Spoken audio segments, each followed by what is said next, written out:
Dạ, em tên là Nhân Nguyễn, thì em vừa mới tốt nghiệp PhD in Chemistry từ trường University Nottingham, UK. Và hiện nay thì em đang sống ở New York, Hoa Kỳ. Và được sự đồng ý của anh Thắng thì nhóm VCA Cộng đồng Hóa học Việt Nam được phép record và livestream buổi webinar hôm nay trên mạng Facebook của group.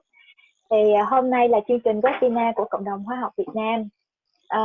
VCA Vietnamese Chemical Association thì hội được thành lập với mục đích là làm cầu nối giao lưu cho anh chị em người Việt Nam học tập và làm việc trong lĩnh vực khoa học và kỹ thuật liên quan tới ngành hóa từ khắp nơi trên khắp thế giới.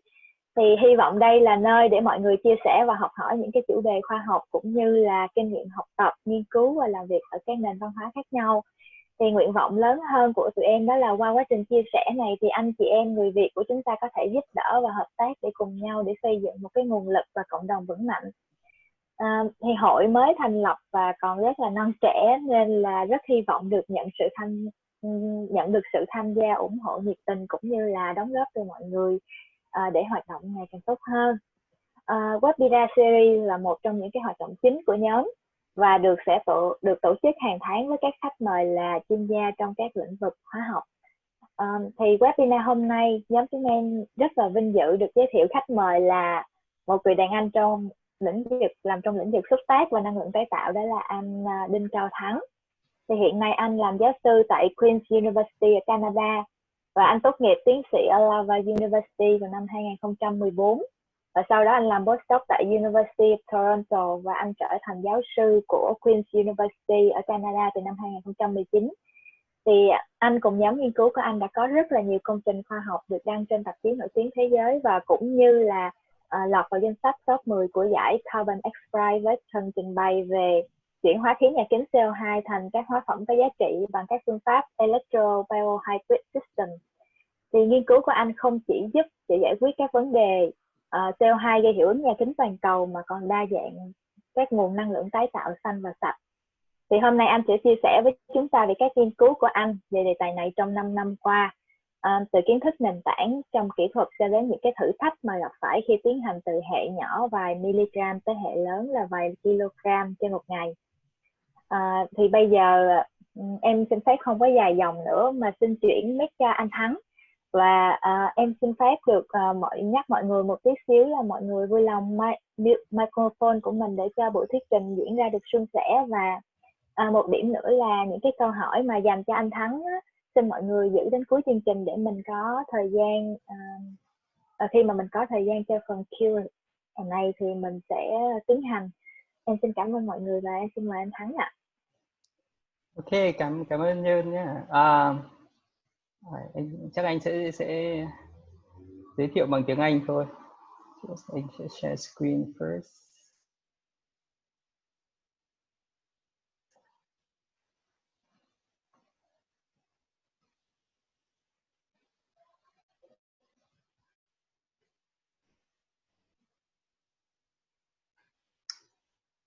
Okay. Is this okay now? Can you see the full screen? Yes. Okay, good. Thank you. I'm really excited to be here.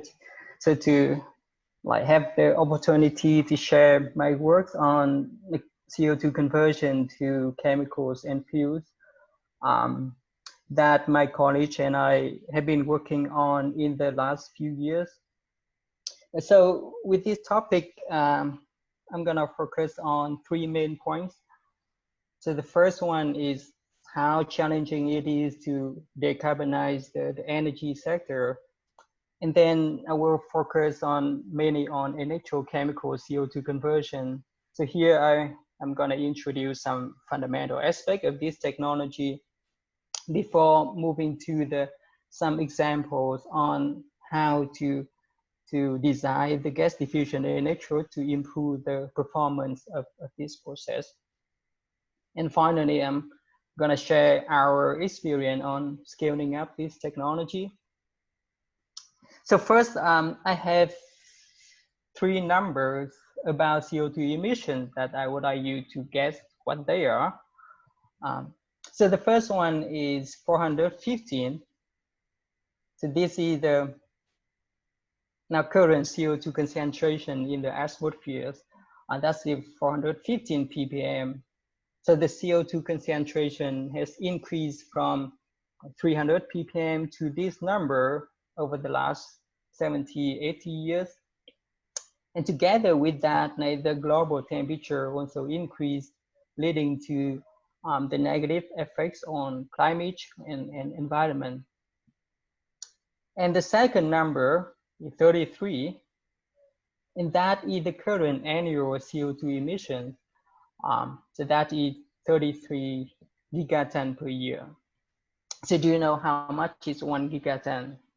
Imagine that we have about 7 billion people on Earth, and each of us weight, let's say, 70 kilograms. So the total weight of our population is less than half gigaton, and we emit like 33 gigaton per year. And half of this number stay in the atmosphere, so that's why it increases the CO2 concentration. Now the last number is zero carbon emission that we need to achieve if we want to stabilize the global temperature, keeping the temperature increase below 2 Celsius degree by the end of like 2050 or like this century. So somehow we need to bring from 33 gigaton per year to 0. And if you want to do that, you better know where the CO2 comes from. So there are like different sources for the CO2 emission. Like you have industrial processes, you have the agriculture and other activities, but the energy sector is by far the largest CO2 emitter, accounting for like 3/4 of the total CO2 emission. So if you want to do something about CO2 emission, you need to think about the energy. And when you break down the energy that we are consuming today, it makes sense because more than 80% of the energy comes from the fossil fuel. So they are the carbon-based fuels like gas, oil, and coal. And when we burn those fuels, we produce CO2. And we have less than 20% of the renewable energy and nuclear. So you may think, why don't we just use the renewable energy? And that is absolutely right. And the fact that we have a lot of renewable energy, like wind and solar, let's say the solar, for example, you will see like there on the left-hand side here, we have renewable energy, and the amount of the solar energy shine on Earth is way larger than what we need, like the energy that the whole world needs per year is. So if we can just use the small number of the solar energy, that is more than enough for us. Now, in comparison, when we look at the finite fossil fuel, including coal, oil, and gas, and if you want, you can include also uranium, like if you want to go to nuclear. So the total, if you sum up all of them, we're going to consume all of this energy within like 100 years. So even though if you don't care about the CO2 emission, you still need to think about the way that we can use renewable energy just for the energy sustainability. So that's the first thing, that we have a lot of renewable energy. The other thing is that we actually know how to make cheap like solar electricity. So over the past 40, 50 years, the cost for the solar panel has decreased like 2 orders of magnitude. So the solar energy is getting cheaper and cheaper, and many projections show that like it's going to be even cheaper in the next few years or so. So solar energy is becoming more and more competitive with the electricity from fossil fuels. So now we know how to capture the solar, and we know that we have a lot of solar energy. Why don't we have like 100% solar energy? So that is a great question, and it's not easy to get that. So the reason is, well, they are intermittent. So that means that like, the sun doesn't shine all the time, Well, if it does, we're going to be in the big trouble. So if you look at the like daily solar, like from a different time of the day here, you will see you will just have few hours, you have the maximum solar power, but at night you don't have it. So that's, you know, the solar energy is variation like with the time of the day. And not just that, like if you look at the different season of the year, like the solar energy also change. It depends on where you're located on the globe.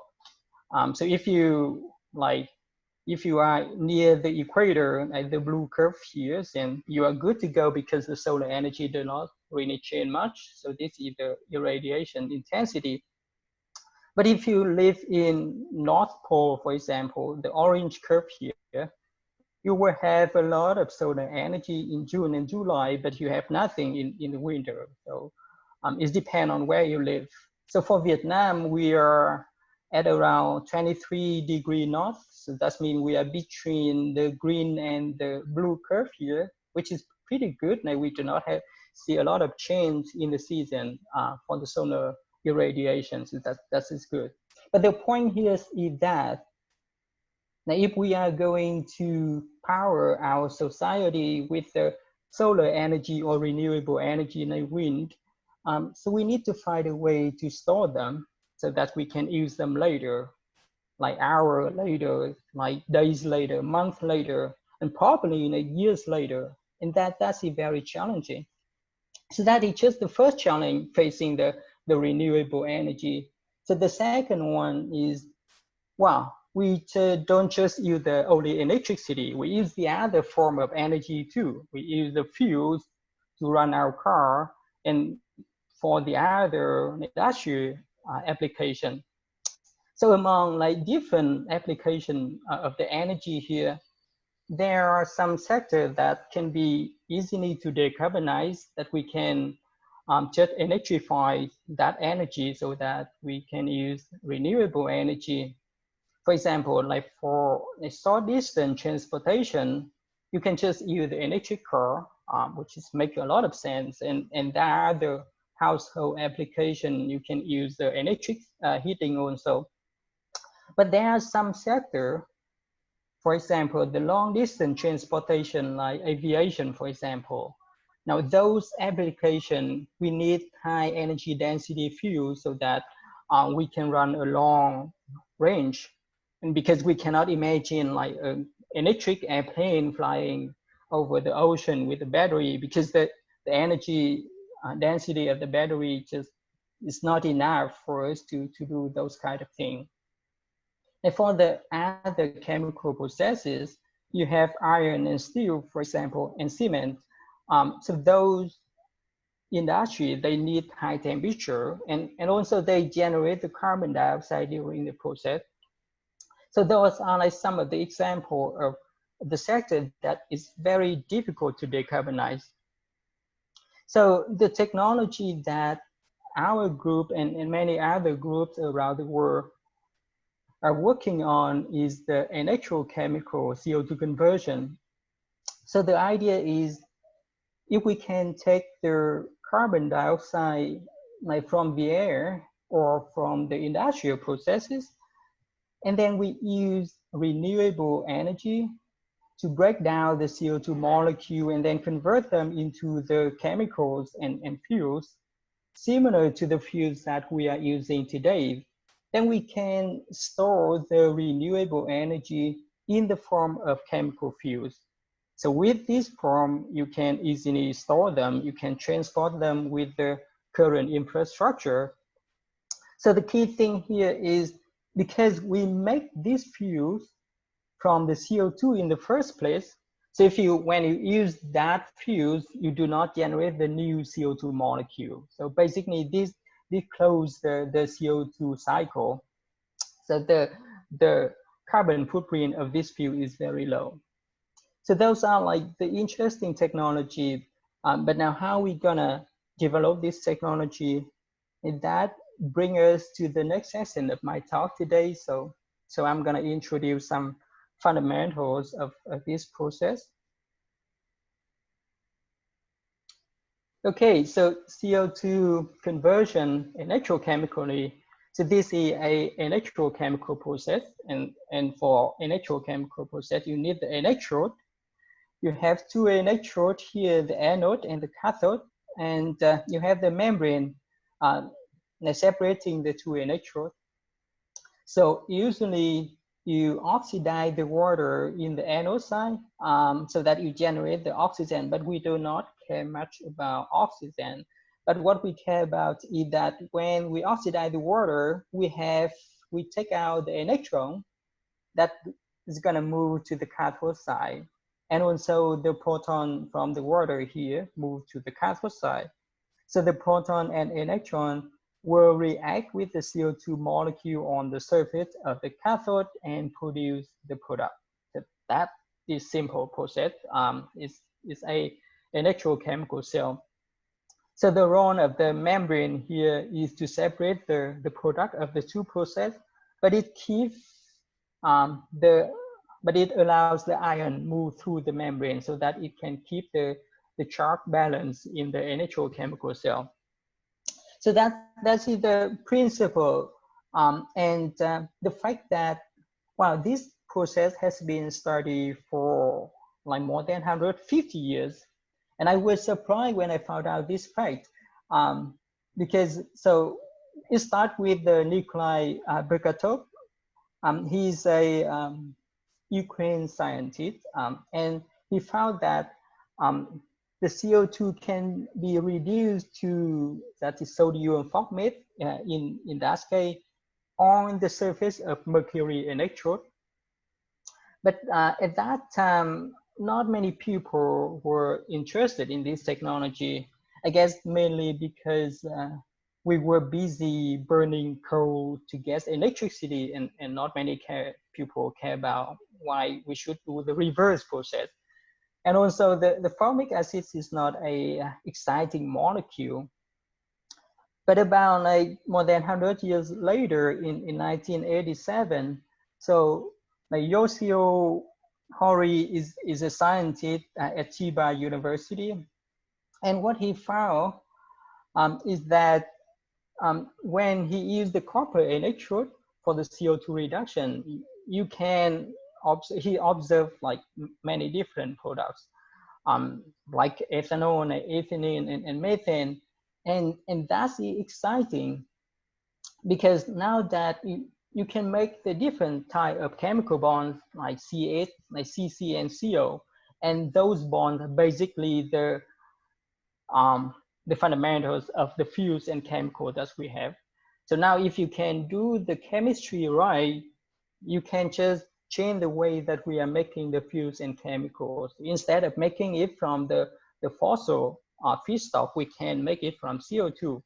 So that is exciting. And now the question is, now you can make the different products, like from the applied grow, what kind of product you want to produce. So there's a different way to look at that. But like from the applied goal, you want to look at the market size and the market price of the different products. So in that sense, like the ethylene is one of the interesting one, because you have the good market price here, and also you have the good market size, like 100 million tons per year.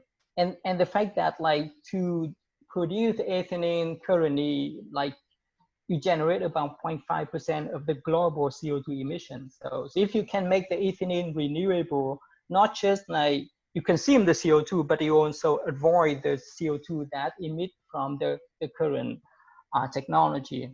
So that is interesting. And other products like propanol, ethanol, and methanol are also interesting. For methanol, we don't know how to make it. That's funny enough, but we don't know how to make methanol from CO2 efficiently. Propanol is also very challenging. So ethanol and ethylene are the good target. So methane is too cheap that nobody cares. Like not just industry, but when you write a paper about the methane, the editor also, like they don't like it because nobody cares. So for the publication, you should look at some interesting product. Methanol, ethanol, ethylene, propanol are good example. Formic and carbon monoxide, they look good in terms of the economic value. So if you look at the techno-economic assessment, they have great like benefit margin, but for writing the paper, then it's not exciting because there's another material can make the formic and carbon monoxide with the good efficiency. So those are like about like choosing the target. Like about the process, the efficiency of the process, how we're gonna evaluate if a process is efficient or not. So there's many different performance metrics that you should look into, but there are three main things that a lot of people care about because they are the determining factor for the capital cost and operational cost of this technology. So the current density is basically the reaction rate, like in the thermal catalysis. So you want to run at high current densities so that you can reduce the capital cost. And many like techno-economic assessment like show that like you will need a current density of few hundred milliamp per square centimeter so that this technology can be economically viable. And for energy efficiency, so this one governs like how much electricity that you need for the process. So the energy efficiency is basically the ratio of the energy that's stored in the product per the electrical energy input that you put in the system. It depends on both the selectivity and the cell voltage for the process. And the last one is the stability. And of course, like you don't want to change the system often. For an electrochemical process, usually you are looking at few thousand to 10,000 hours of stability. Is similar to the water electrolyzer for hydrogen production. So those are like some key performance metrics that we need to look at when we evaluate the efficiency of the process. Now, in terms of the system, so there's a lot of different systems for CO2 conversion you can use. One of the most common one is the aqueous system. So aqueous system, like in that you have an electrode and then you immerse them in the electrolyte and the CO2 molecule is dissolved in the solution. So most of the current report use that system.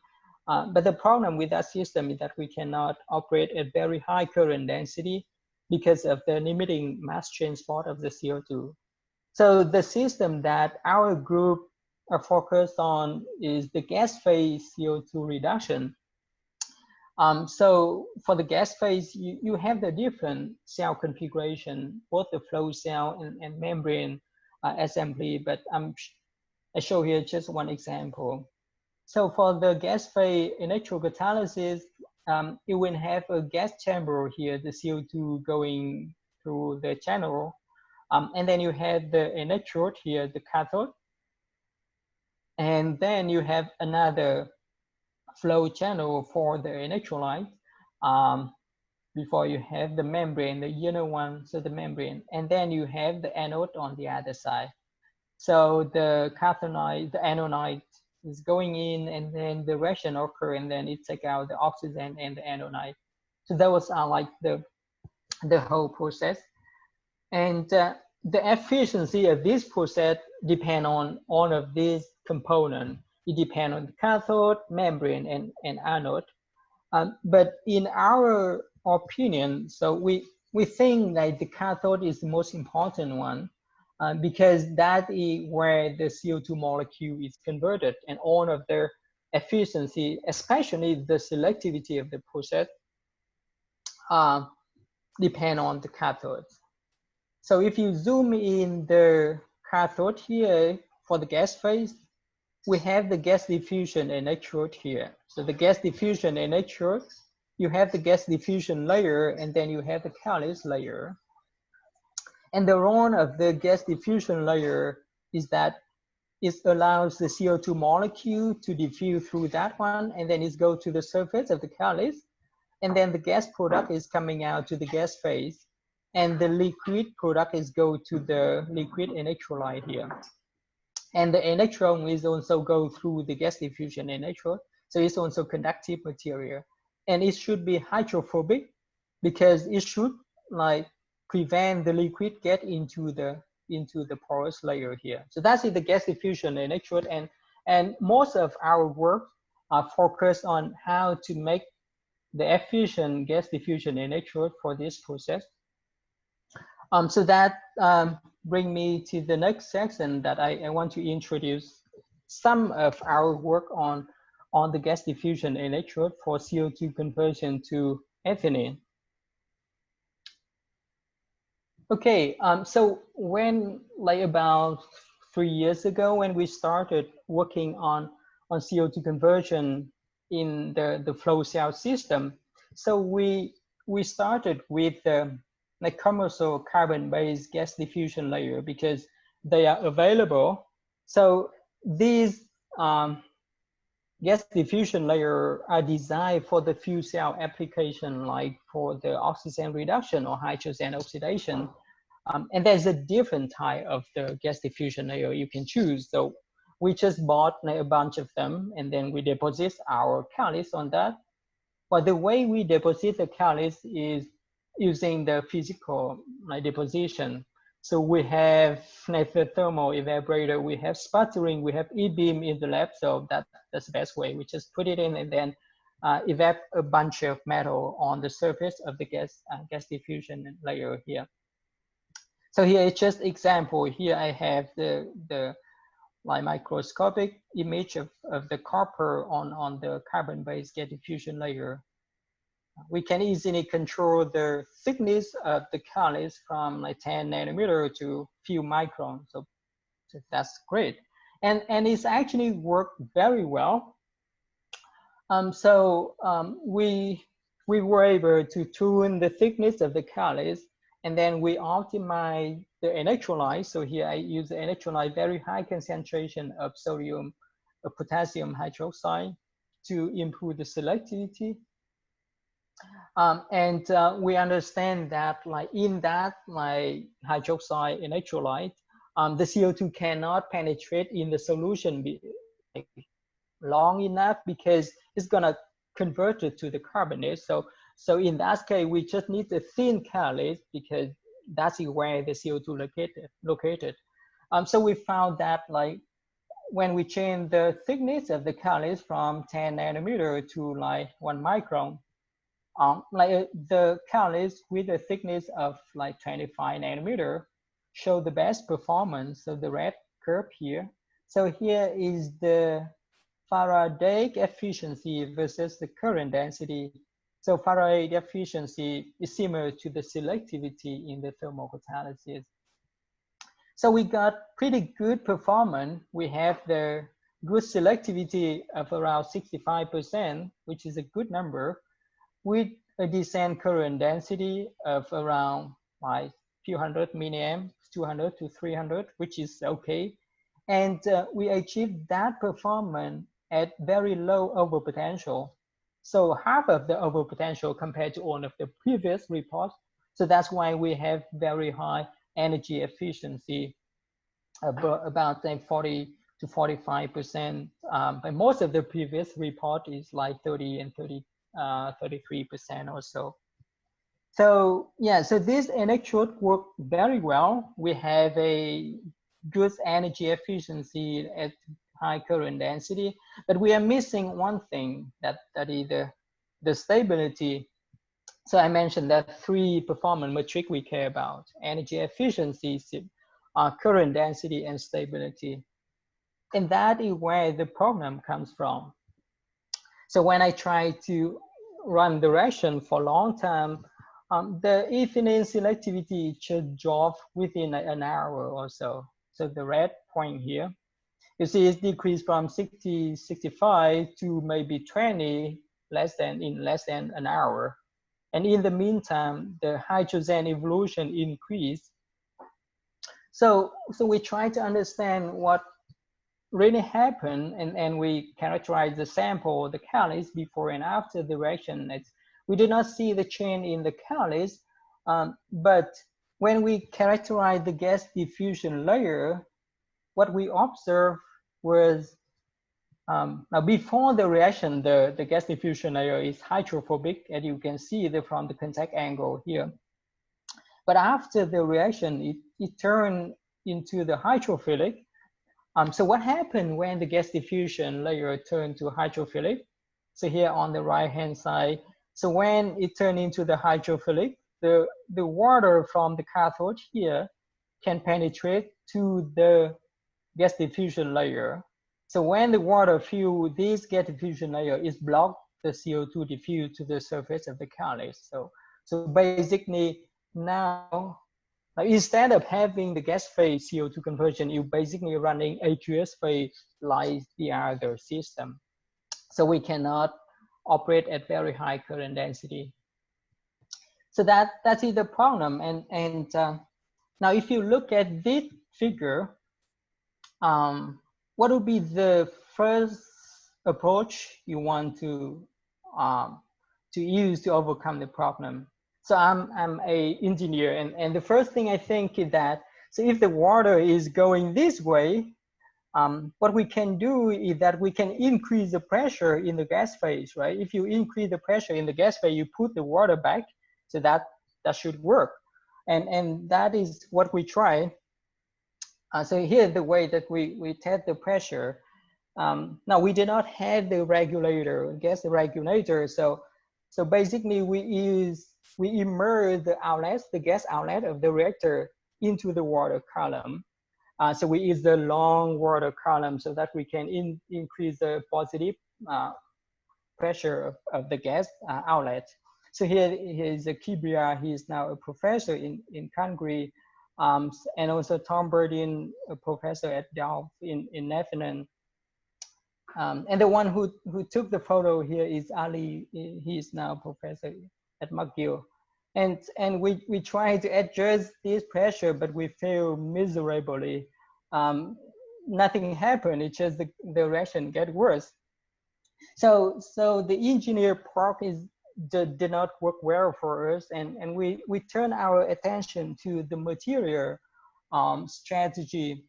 So I look at the gas diffusion electrode again. Now let me break down what is the role of the gas diffusion layer. So you look at this here. This is the gas diffusion layer. So the CO2, you need CO2 go through the gas diffusion layer. You also need the electron go through the gas diffusion layer so you can reduce the CO2 molecule. So there is two roles of the gas diffusion layer, like transport the CO2 and the transport electron. So in order to have these two roles, you need the carbon. So the carbon needs to increase the conductivity. And they mix the carbon with the PTFE nanoparticle so that you can increase the hydrophobicity, so the gas can diffuse through that. So now, if we have the hydrophobic and conductivity in the same place, and that's the problem. So why don't we just separate the two functions into the two different layers? So that is why we came with the idea of using the PTFE-based gas diffusion electrode. So in the PTFE-based gas diffusion electrode, so we use a porous PTFE membrane. So this is the porous, and so CO2 can diffuse through it. And then we deposit the catalyst on top of the PTFE here. Now that the PTFE is not conductive, you need to add something to increase the conductivity of the sample. So I deposit the carbon nanoparticle and then graphite on top just to increase the conductivity of the catalyst. So now instead of having one layer with two functions, we have two different layers with two separated functions. PTFE to transport the CO2 and electron transport the carbon transport the electron. And this design work very well.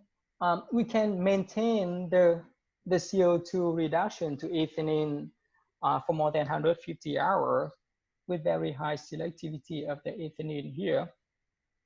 And in comparison with the black curve here is the carbon-based electrodes. And during this process, we also like optimize the carbon layer and the graphite layer. It's just trying to play with those layer to how to optimize it. So that's why we have the blue curve here.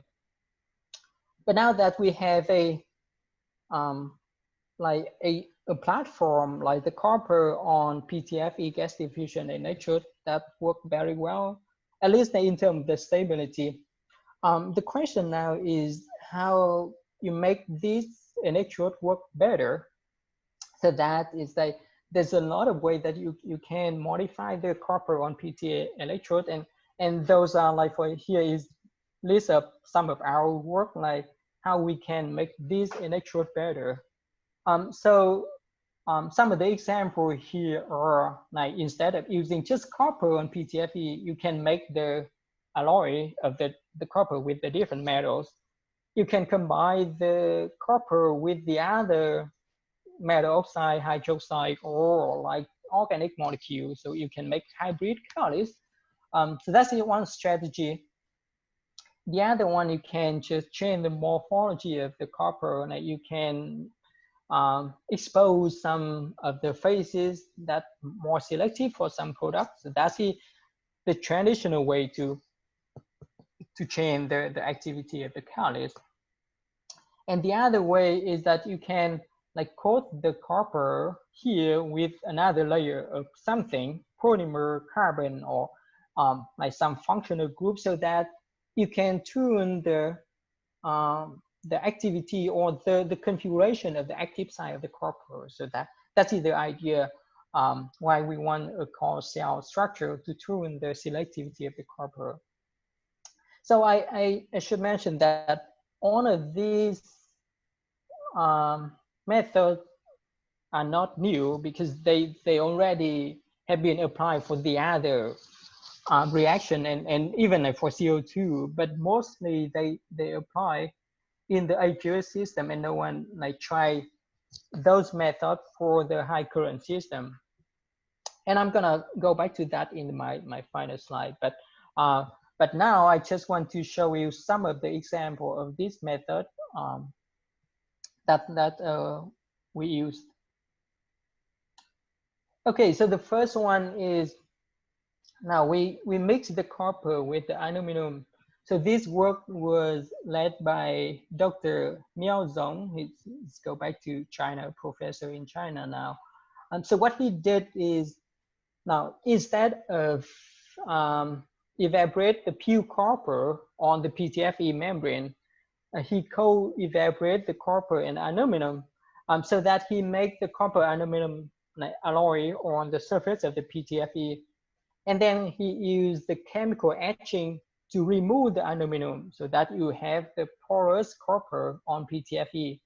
And some of the aluminum still remain in the copper. So we have the aluminum doped like copper catalyst.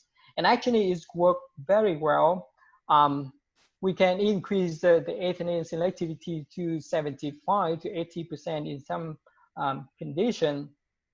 We can operate at high current density. And the stability is also good, like from the 50 to 100 hour. So this is one of the example. You can just change the composition and the morphology of the catalyst to tune the selectivity. Now the other example is to like the core cell structure, or like to coat the copper surface with some polymer, with some functional groups, so that you can tune the way that CO2 is reduced on the surface, or in other words, you change the reaction pathway. So this work was led by Dr. Feng Wang Li. He's now go back to the University of Sydney. And what he did is like, he coated like a layer of the beryllium on the surface of the copper, and he used electrochemical deposition. So what he found is that the ethylene selectivity increased a lot in the neutral electrolyte. So I mentioned it, I'll go back to that. in a moment. But here, like, he can improve it compared to the pure copper. The ethylene selectivity is about like 70%, similar to the previous one, at pretty high current density and pretty good stability. So now I mentioned the neutral electrolyte, because in the previous work, we used the alkali electrolyte, because in that condition, we can improve the ethylene production.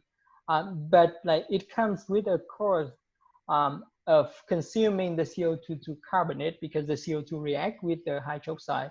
But in the neutral electrolyte, you can avoid that side reaction. And you can also integrate the catalyst with the different electrochemical cell configuration. So that is a very interesting result. Okay, so the last example I want to show you is how to increase the current density. So let's look back at the copper on PTFE again here. So you have the copper on PTFE here. So even though like, the CO2 go from the back, and then you have pretty high current density, but if you zoom in the reaction area here, you have the hydrophobic support, you have the CO2 gas. So the CO2 gas still need to go to the solution before it can reach the surface of the catalyst here, right? So basically, you still limit by the CO2 solubility in the solution. And especially in alkali solution, the CO2 cannot go that far. So basically, this area, you don't have the CO2 for the reaction. So that you will increase the hydrogen evolution, the competing reaction there. So now, what if, so we thought that like, if somehow we can make like a separate channel that the CO2 can go to the surface of the catalyst without interacting with the electrolyte, so that you can have the CO2 everywhere. So that comes to the idea of, okay, so we're gonna deposit a layer on top of the catalyst, and hopefully the CO2 can go in that layer, and the water and the ion can still exchange through that layer. So that comes to the naphthalene coating the copper catalyst. So we look at the naphthalene molecule is actually a monomer, because it's the ion conductive, and then you have the hydrophobic, hydrophilic part that may have the transportation of the gas.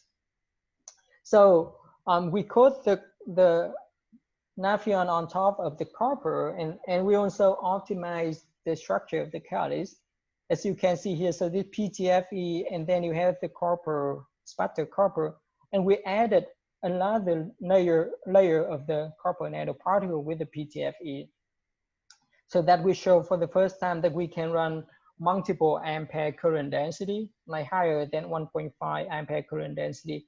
So just to mention that most of the industrial water electrolyzer, like the similar technology, they run as basically around 1 ampere current density, so or less. So here we show that multiple ampere current density, so it's already higher than most of the water electrolyzer, let alone the CO2 reduction. And we achieve this high current density, and also while we can maintain the good selectivity. So this work like was led by Dr. Pelayo here in the middle here, and 2 PhD students, and Adnan and George. And Adnan is the man who never sleeps in our lab, because he spent most of the time in the lab.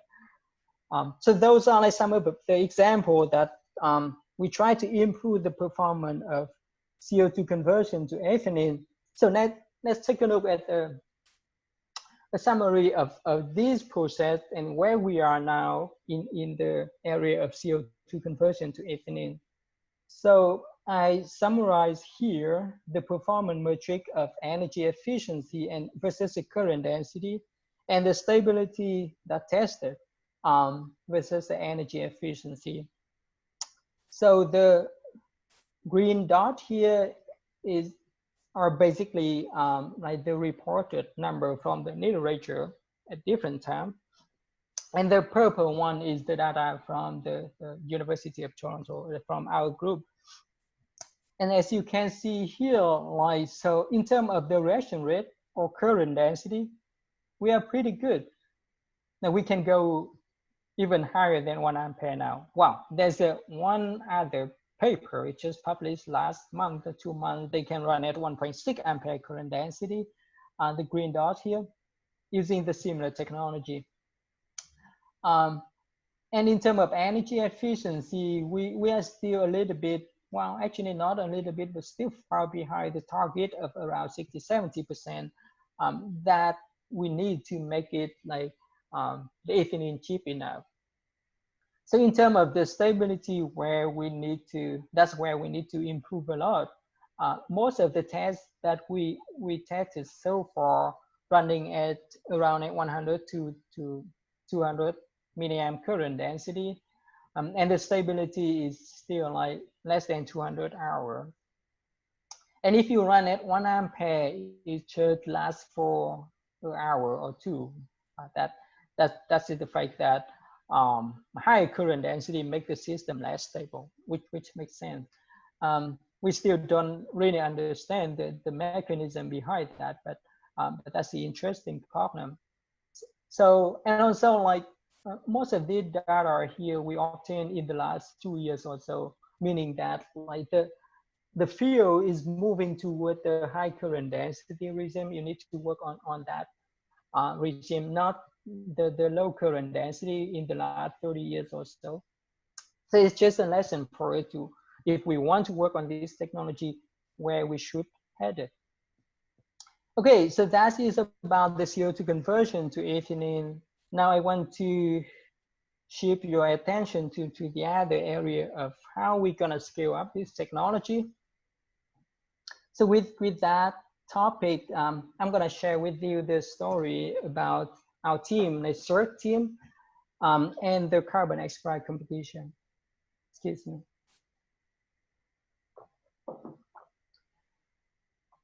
Okay, so about like 4 years ago, we participated in a competition. It's called Carbon XPRIZE competition, which is a global competition for the technologies that can convert the carbon dioxide into something useful, whatever you can make. So we started with about like 500 teams around the world. And then it goes down to about 40–45 teams in the semifinal. So the first round, you just need to write a application. So our team is just, oh, why not? Because at that time, we just started working on the CO2 reduction, and we didn't know how to scale up yet. But it's just fun to join this competition, and that's good that we go to the semifinal. The semifinal.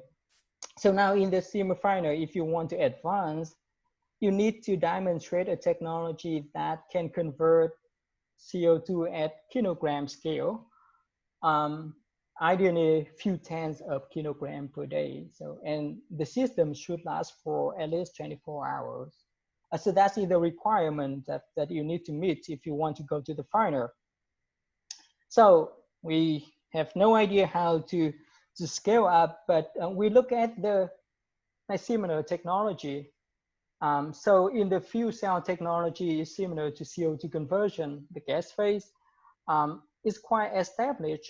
And the way they scale up the technology is that you start with a very small cell here, the small active area.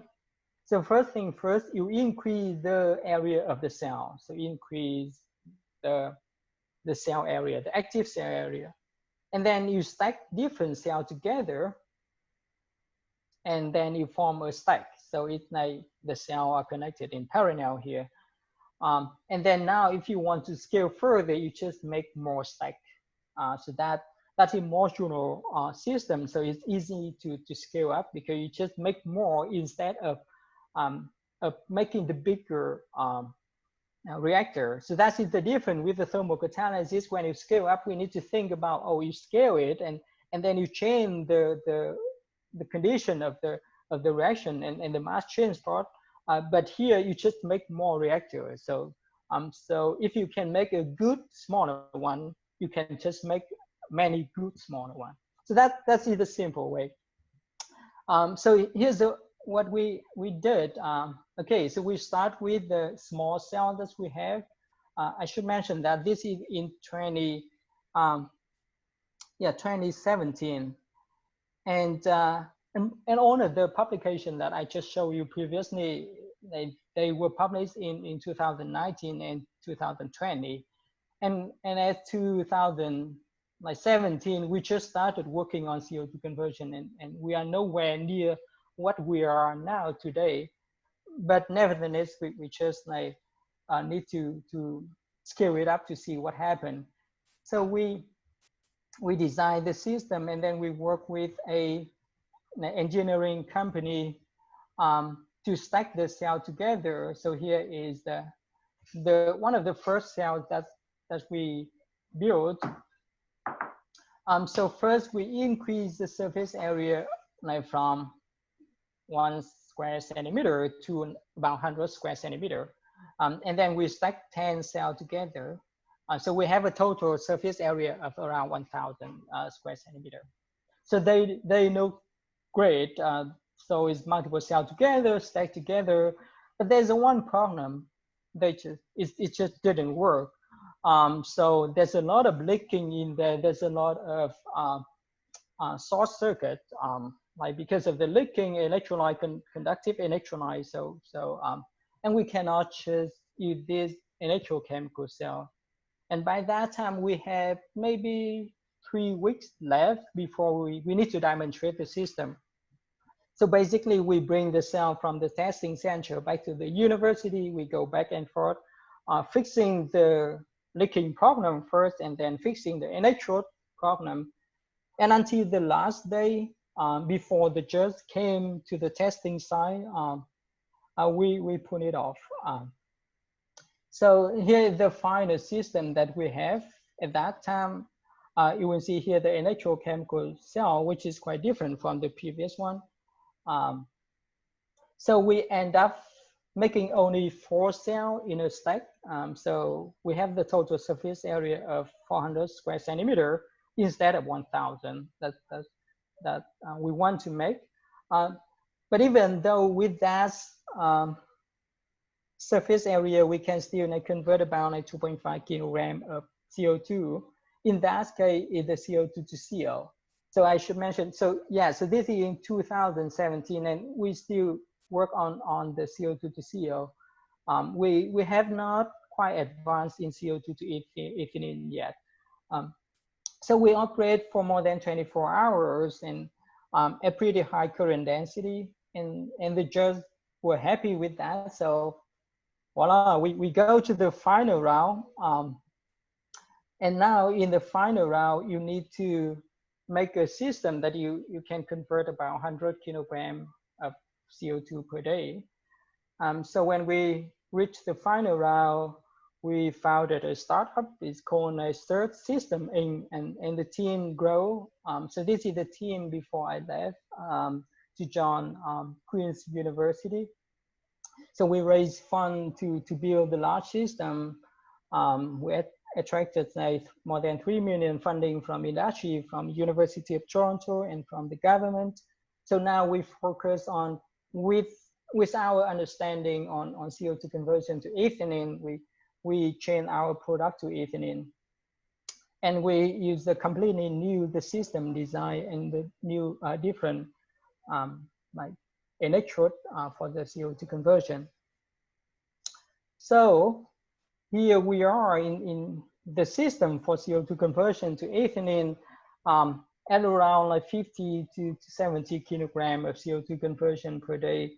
So it's a multiple stack system, and you will see here is a different pumping and cooling system. So the surface area for each cell is around 800 square centimeter, 20 by 40, and then we stack 5 to 10 cells together. So it's about 8,000 square centimeter for each stack. So now the system moved to the testing site in Calgary, and we are waiting to demonstrate it. even though like the performance, when you scale up, the performance change completely.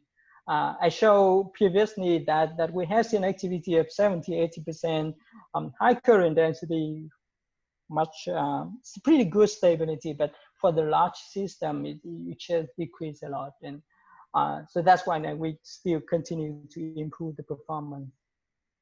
So with that, I have some conclusion.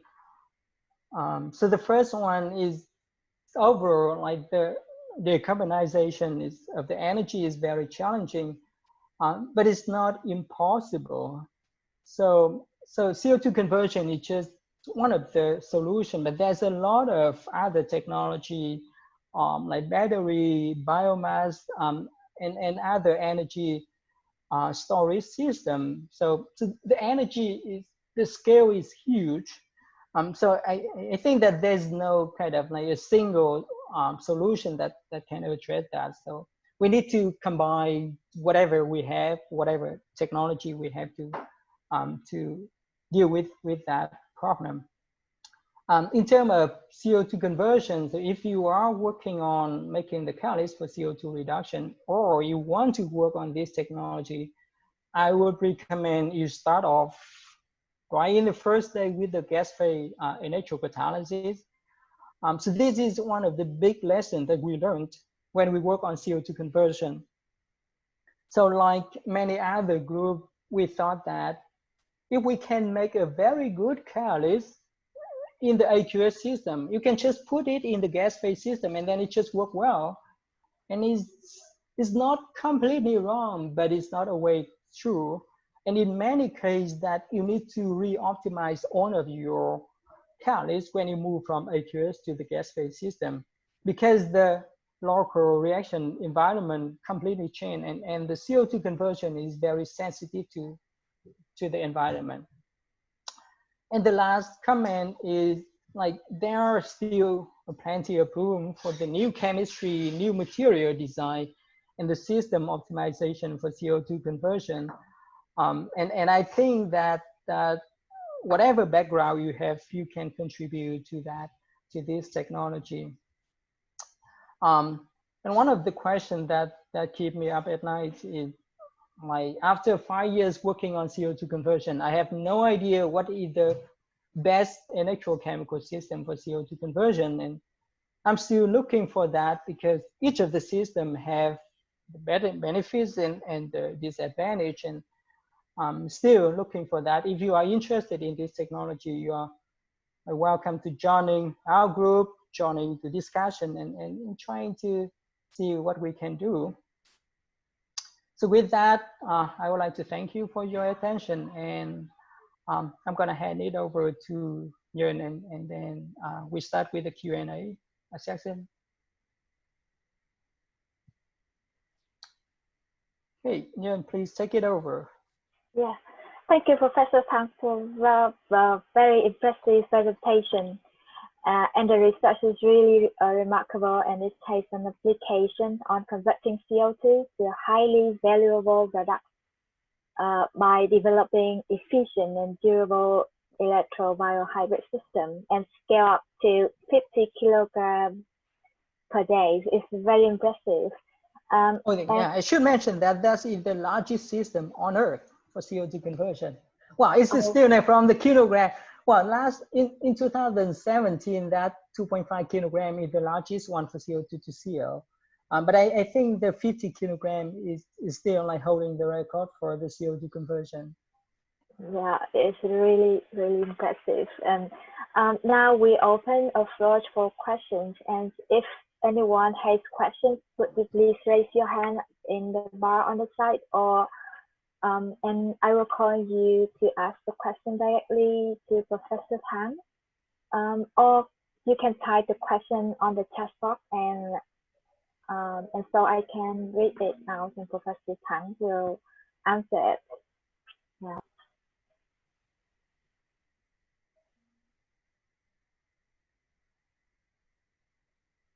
Oh, you need to unmute. Quit. Unmute.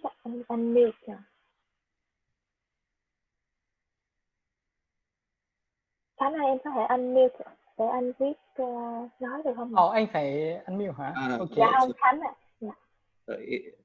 Can you hear me now? Yes. Okay. So I wonder about the design of the flow cell system. So how you make it, or you just bought the flow cell from the commercial company, or you designed it yourself? No, we are buying. No, we are selling the flow cell. So your group making the flow cell, right? Yeah. So we are selling the flow cell. Yeah, I'm wondering because we also want to get the flow cell, but we don't know how to get it. Yeah. Well, I can just share the design with you. Well, it's quite simple. Yeah. Yes, I think that there's a lot of design that now available in the supporting information, and well, it's everywhere. It's just basically you have the three compartment. You have the gas compartment, you have the liquid compartment for the cathode, and another compartment for the anode, and then connect them together. So yeah, I think that it's quite straightforward, and many people have their own design and some modification, but in principle they work the same. I see. But in your group design for yourself, right? Yeah. So it, yeah, we went through few different design. So we start with so we call it first design is a pretty like ugly, but then we make it better, and then it works. So yeah, so we designed the flow cell ourselves. Wow, so I should mention that we are not the first one to operate the CO2 in the flow cell. So the other group, especially if you are aware of Professor Paul Canis, just 2 days ago, he has the seminar and someone posted in VCA. Yeah, and he's one of the first one to design the microfluidic cell. We're trying to mimic that, but I think that is quite delicate cell. So we try to make it simpler, and we make it bigger compartment, and then we added membrane in there. So yeah, so it's not completely new design because we inspired by the other group too. I see, that's good. Actually, I just want to make one cell for our group. Yeah, okay. Maybe I can have you some advice later. Yeah, sure. But yeah, so like write me an email, like I'm not sure. Yeah, so I was thinking of using the 3D printing to make the electrochemical cell, but I think that there's a easier way to make it. And yeah, I can give you some like kind of drawing for the cell, and then you can just make it. You. And another aspect that I want to discuss is about the degradation of the catalyst. So for example, in the water splitting system, the catalyst is stable, very stable, maybe a few weeks or even a month. But in CO2 reduction, it's so fast, just 1 or 2 hours, and it's gone. Yeah. Yeah. So the story behind the degradation is still the mystery, right? Yeah. Well, yes. So like to some degree, we understand some of the phenomenon that's caused the degradation of the electrode. So I think that especially is depend on the product that you produce. For example, if you want to convert the CO2 to carbon monoxide and formic acid, they can run for 1,000 hours, like CO2 to CO. Yeah, so there's a startup, they run it for 1,000 hours at 100 milliamp on silver catalyst, and that is not a problem. Now the problem here is for the copper and to make the hydrocarbon. So here is some of the phenomena that we thought is more likely the combination of all of them. But the first one is the copper itself is reconstructed during the reaction. So that especially at very high current density, because it's like, so you have the carbon monoxide interact with the copper surface, and at very high current density with the high CO coverage, this can reconstruct the copper and then it changes the selectivity. That is just one of the in many. And the other one is, okay, for the copper catalyst, now at higher current density, you're not, so you don't just make like ethylene, but you also make the alcohol, you make the ethanol. So normally you have ethylene and ethanol. Now the ethanol is in the liquid phase, it's on the surface of the catalyst and it's the hydrophobic. And the higher current density, you have more ethanol on the surface, and that ethanol go back to the gas diffusion layer because it can wet the hydrophobic surface. And then when it wet the hydrophobic, it blocks the CO2. It's also another problem. So yeah, so I think like a combination of both the gas diffusion layer and the catalyst are still, that is the key problem.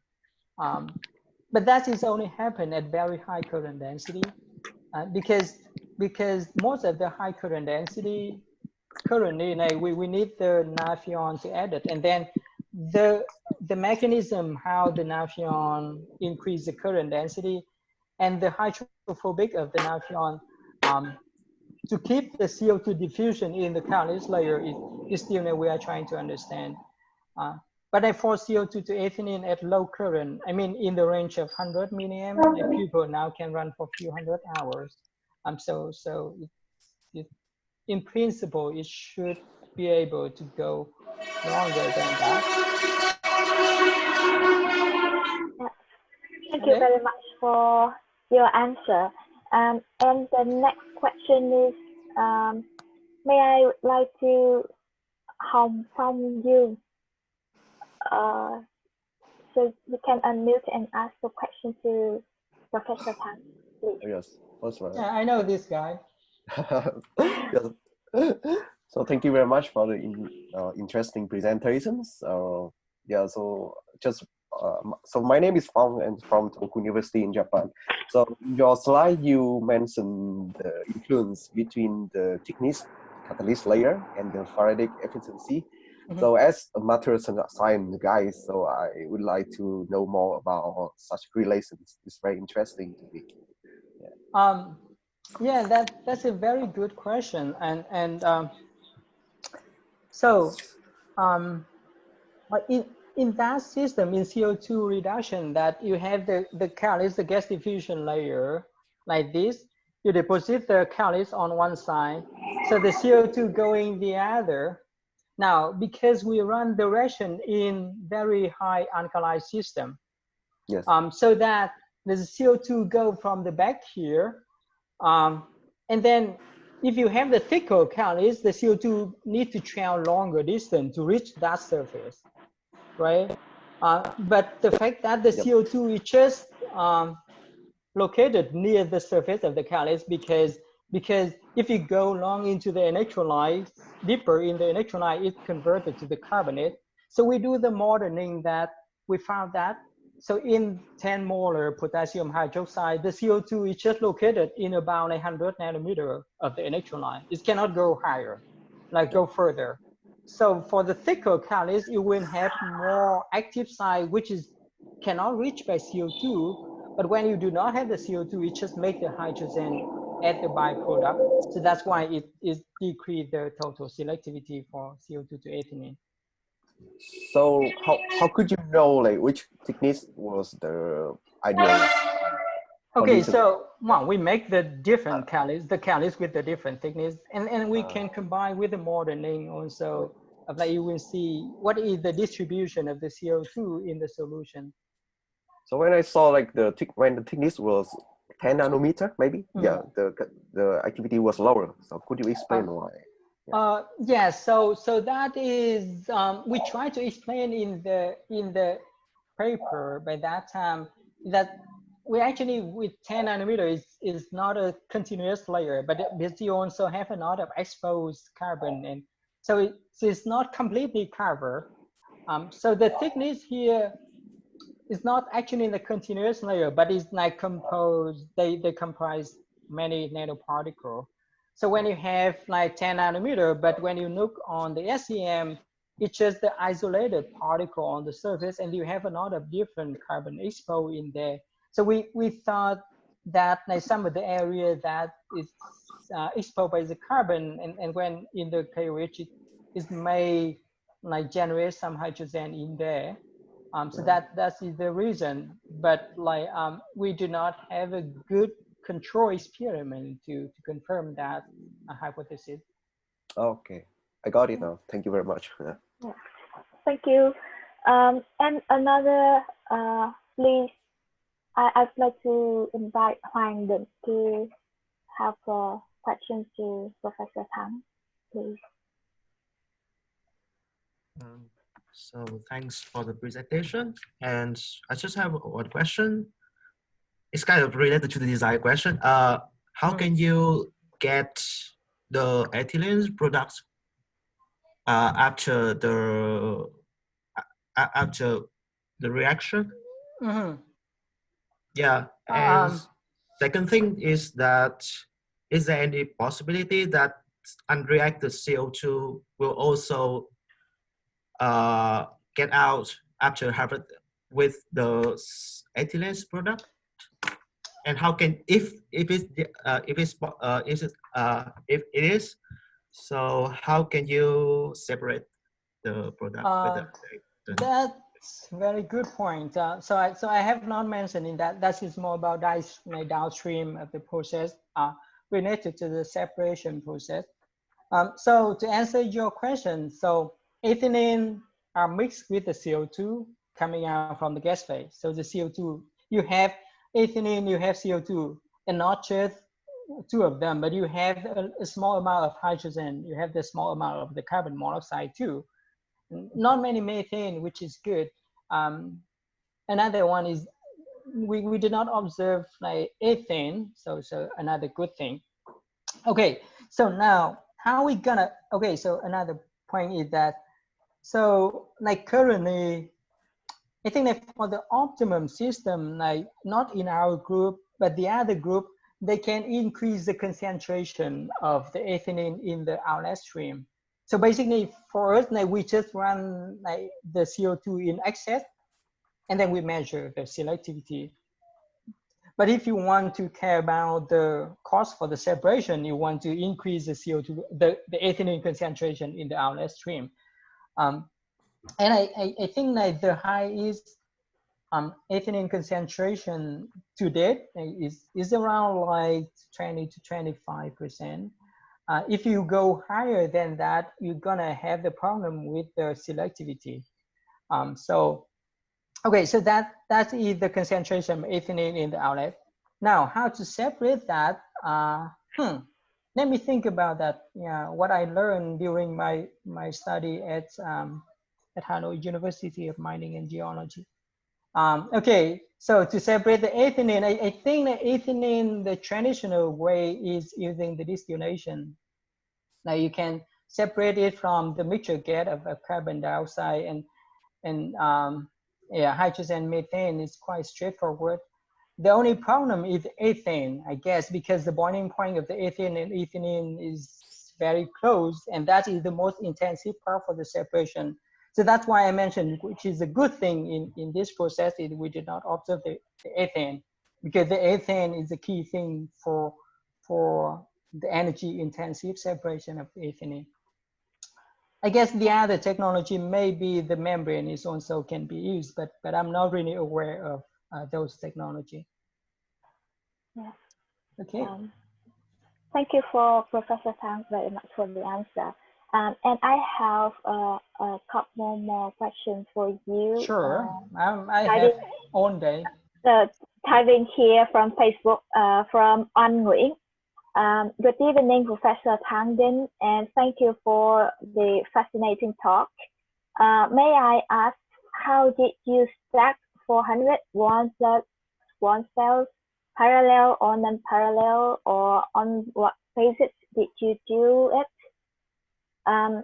It's very easy to create shock circuits, so I am curious on stacking design. Yeah. Yeah, I think, are you working on fuel cell? Because you are talking about the different way of connection. So we have a good debate on among our team, how is, should we connect in parallel or should we connect in series? Because in fuel cell, people connect it in series. So we made the decision that we connect the cell in parallel because so that we can control each cell individually. The reason is that in CO2 reduction, there's a chance that one of the cell may have some leaking and some problem with that cell. So we just connect it in parallel. So if something happens, the other cell can still work. So when we connect in the parallel, you just apply the voltage of around 4 volt to say 4.5 volt. And then you have the total current in there. So if that one cell happen, the current decrease, and that is not a problem. But yes, I think there's a different way. I would say I think the CO2 field is not advanced enough to think about the way that people are working on fuel cells, connecting their system to take advantage of using the large voltage of the cell. So yes, to answer your question, we go with the simple way of connecting in parallel, connecting in parallel. Thank you for your answer. And the next person, I'd like to invite Hương to ask you a question, please. Thank you. I'm raising hands the entire time. Thank you for the fantastic talks. Very impressive work. You're more than welcome. I have two questions. The first one is, can you comment on some of the key issues with the scale-up that drive down the selectivity of ethylene in your scale-up process? Okay, so that's the first question, right? Okay, this is a good one. I think okay, so here's a problem with the CO2 conversion. I mentioned for CO2 conversion to ethylene, is very sensitive to the local environment, because when you change the local environment, that's either the environment, the pH, and the CO2 concentration right on the surface of the catalyst. And when you have the very uniform surface, you have the high selectivity, because all of the area are basically equal. But the larger you go, you have the distribution of the CO2 in the channel. And then you have the different press between the cathode and anode. So the larger you go, you have more ununiform regime in the CO2 reaction. And when you have this area making ethylene, the other area is making the CO. So the key thing here is the uniformity of the electrode surface is very important. And the larger your cell, the cell is, the less uniform you have. So that is one thing. Now, the other thing comes from the electrode fabrication. So when you make 1 square centimeter cell, you can, okay, I have all day to make this cell. It's just slowly, I make it as uniform as possible. But when you go to half square meter, you cannot just make the sample as uniform like that when you work with a small cell. So those are the two key things. I guess so far we are struggling to cope with that one to improve the selectivity.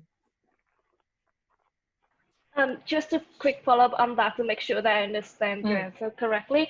So you mentioned that there's a uniformity with the electrode, but I've also heard about the non-uniformity of the CO2 concentration. So is that a mass transfer limitation issue? Well, yes. So that is so the way we make the electrode is that you have the gas diffusion layer, you press the membrane on top, and then you have the two flow channel, press them together. And then you end up having some of the area that the two electrode press too strong, the other area press less strong. So when you have the area with the channel pressing against together with a strong force, so it compresses the electrode, and then the CO2 cannot go to that area. So that is, it's just a mechanical problem. It seems is not a big problem for the fuel cell technology because they don't care about the selectivity. But for CO2 is affects a lot.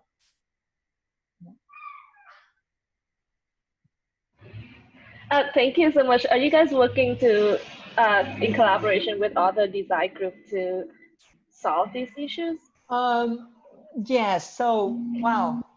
So I think that because of the timeline, so that we decided to go on by ourselves. We make the flow channel, and then we asked the other company to manufacture for the gas diffusion. No, it's not. So we made the catalyst. We made the gas diffusion in our lab, but the cell, so it's called the plate. There's a flow channel plate that.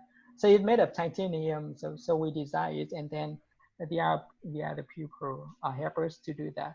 Wow, we reach out to a lot of fuel cell company, and then we say, oh, can you just like give me a fuel cell, and then we modify it so that we integrate. But well, because of the timeline, they cannot guarantee that they have it for that. But I guess like after the Carbon XPRIZE, like by the end of this year, I think like the startup is still like continue to grow. So I think like that's the strategy. We need to work with the other company that they have like tons of experience working on this type of technology already. So I think that would be the best way to go forward. It's really great that you're working with industry on these issues because they have a lot of expertise that we're not aware of. The second question that I have is, could you comment on the techno-economics analysis of this process? What are the cost driving parameters for this technology? And what is I guess, what is the size of the scale up would be for it to be practical? This is a great question. Lucky for me that I have done some techno-economic assessment for this process, so that I hope I can answer your question. Just wait for me. I share the screen and I'm going to one of the slides. I hope that I have it here. Okay, techno-economic assessment. So here, oh no, come on. Okay, okay, what do we need?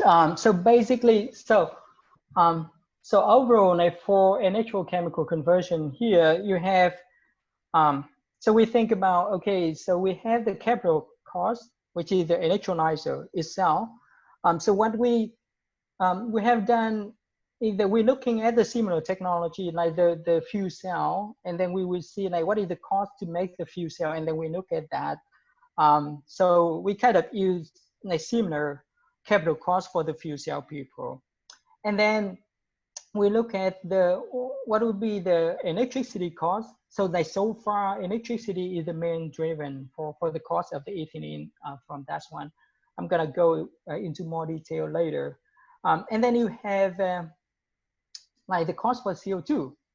Now currently, if you want to buy CO2, you need to buy it like $40, $70, like to $50 per ton, for example. So if you want to make 1 ton of ethylene, you need 3 tons of CO2. It's already cost you like $100. But that is like when you think about like, okay, we use the CO2 because we need to pay for that. But if you have the carbon tax, you may have some CO2 free at some point. But like just to put that aside, let's say if you have the electrolyzer here, like that is the cost for like 100. No, so in this case, I use like $500 per kilowatts, which is like, so compared with the other electrolyzer, it's more like alkaline electrolyzer. It's not the PEM system. PEM system is more expensive. So we have the CO2 of like $40 per ton. And the electricity price, I use the pretty cheap electricity, even though we do not have it yet. Like 2 cents per kilowatt is pretty cheap. You can only get it in Saudi Arabia. Now you cannot get it in the US. And well, at some point in Europe, you have like even like negative electricity. But yeah, so So that is the input for my TA model. And then with that model, we look at what would be the performance metric that you need to achieve so that the ethylene you produce can compete with the current ethylene.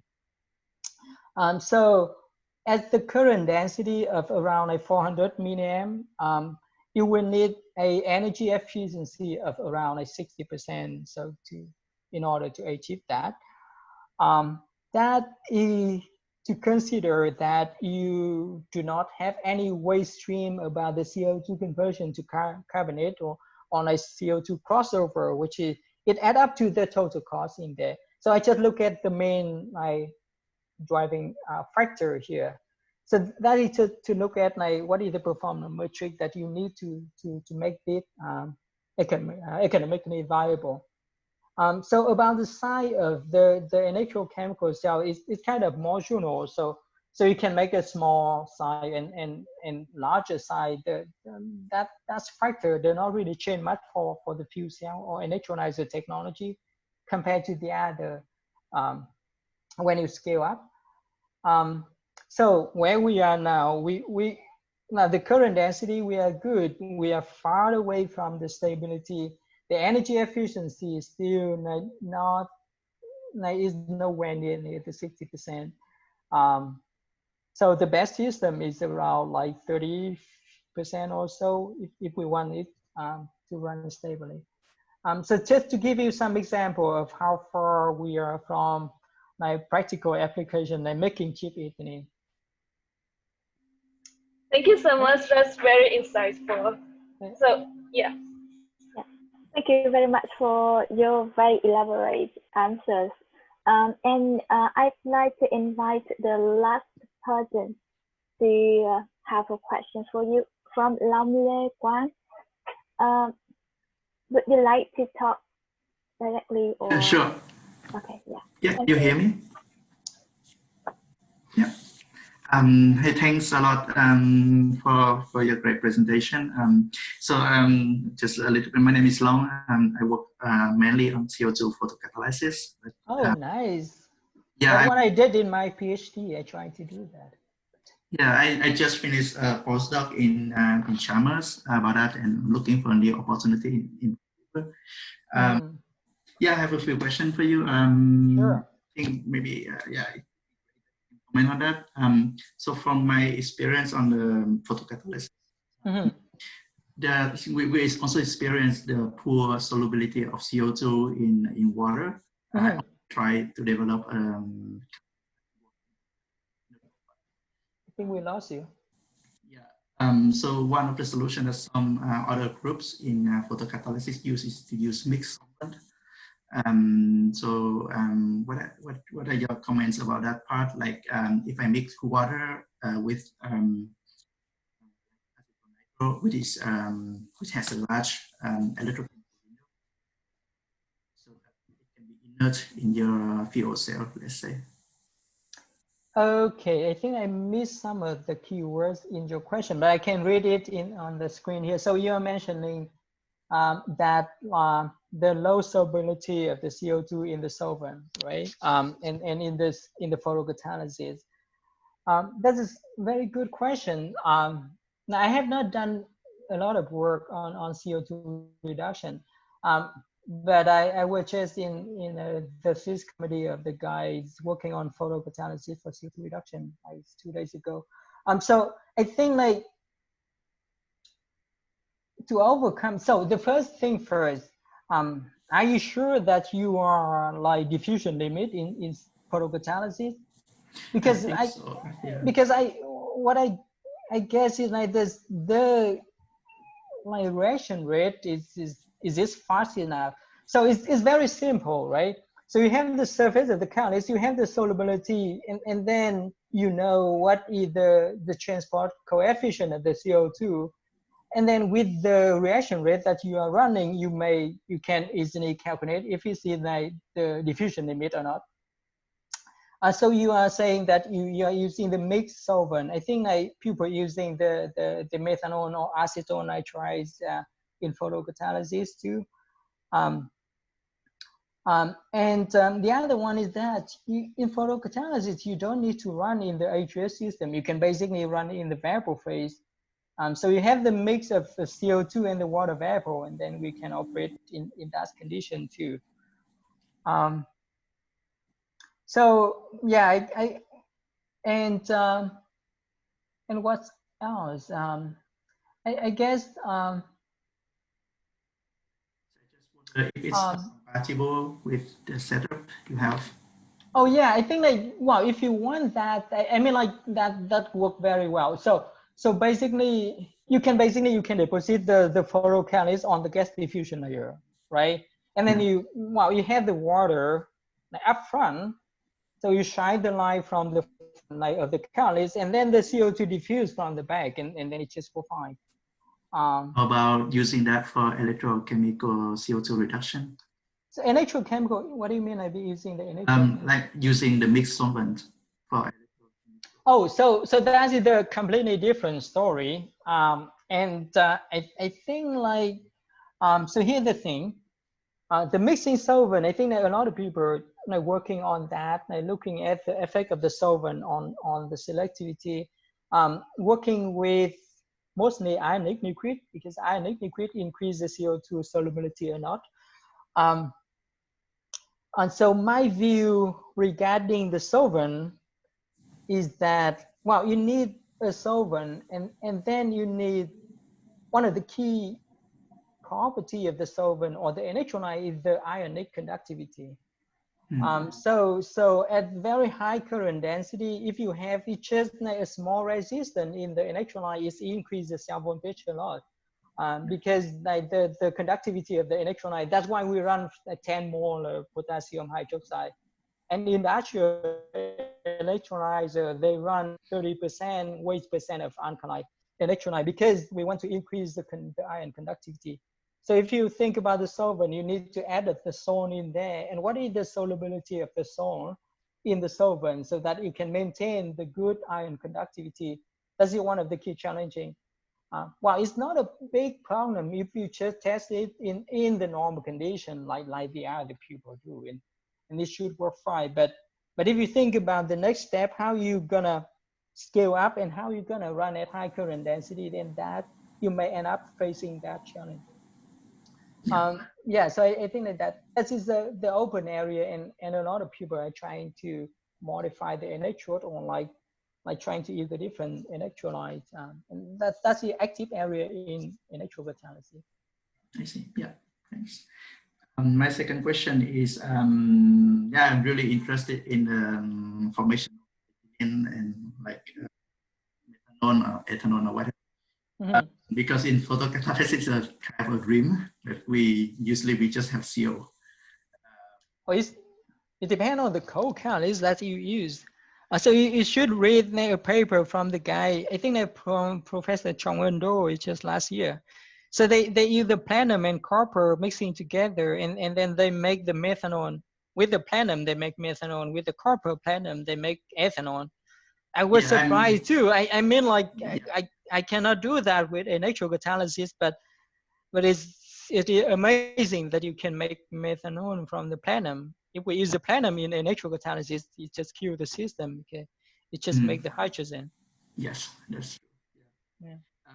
So I'm just wondering that if you go through the ethylene formation, let's say, then it should go like step by step reduction of CO2 to CO, then before reduction to like 8 electrons, something like that, and then you have carbon. If it goes like that, will it work if you use CO as if you use CO instead of CO2? That's a great question. Like, well, I can answer your question regarding to the electrocatalysis, but like in photocatalysis, I saw a lot of people proposing the different mechanism, and that I kind of I cannot get it. But in electrocatalysis, to making methanol and ethanol, all of the reaction pathway so far is go through the CO and at the intermediate. And then when you use the CO as the precursor, like you mentioned, that's a lot of people are doing that now, including our group. We have many papers on that. When you use the CO, of course, like you can make the C2 product like much easier. So that is just like a confirmation of like CO2 and CO going to the ethylene and ethanol. It kind of like similar pathway. It's just like an additional step of CO2 go to CO first, and then it's reduced further into the multiple carbon product. But that is a good question. I did not cover that topic in this talk because that is kind of like decoupling the CO2 reduction. So you reduce the CO2 to CO first, and then you can reduce the CO further. So you can optimize the two reactions in the different conditions so that you can improve the overall performance. In water, CO is really a very poor choice for water, even than CO2. So that's why the mixed solvent can kick. Yeah, it's correct. Yeah. So when I also asked that question because I will join a group in UBC next year. Don't tell me that. Who is that? It's a new group. It's Professor Evan Icons. Okay. From the Chang's group in. So she did the postdoc in Chang's group in Yale, I think.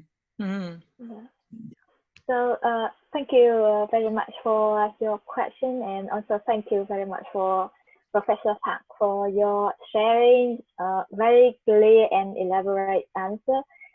So I'd like to end this Q&A section in here now. And again, I'm saying this for everyone. Thank you so much what you bring to us. And it's really our honor to have you, and it's a really such great talk that I can feel everyone here today has benefit from what you're sharing, from the conception, research, and also experience of how to scale up from milligram to kilogram per day. And I think every researcher also wants to have like a very many published in like Nature or Science like you, and such that kind of research or developing process to kilogram scale.